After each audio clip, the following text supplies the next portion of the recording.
యెషయా గ్రంథము 49వ అధ్యాయము 3వ వచనంలో, ఇజ్రాయేలు, నీవు నా సేవకుడవు, నీలో నన్ను మహిమపరుచుకొనేదను అని ఆయన నాతో చెప్పాను. ఇజ్రాయేలు ప్రజలందరినీ కూడా దేవుడు సేవకుడుగా పిలుస్తూ ఉన్నాడు. ఈ లోకంలో చాలామందిని సేవ చేయటానికి పిలిచిన వాళ్ళు ఉన్నారు.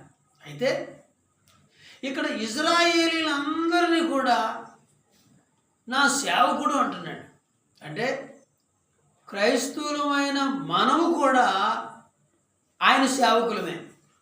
ప్రత్యేక సేవ చేసేవాళ్ళే సేవకులు కాదు, క్రైస్తవులు అందరూ కూడా సేవకులే.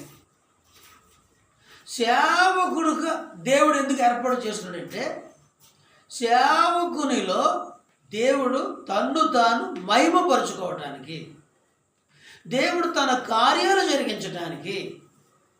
అయితే దేవుని కార్యాలు బయలుపరచబడాలంటే, దేవుడు తన్ను తాను బయలుపరచుకోవాలంటే, ఒక సేవకుడు, ఒక విశ్వాసి దేవునికి విధేయత చూపించాలి, దేవునికి లోబడాలి.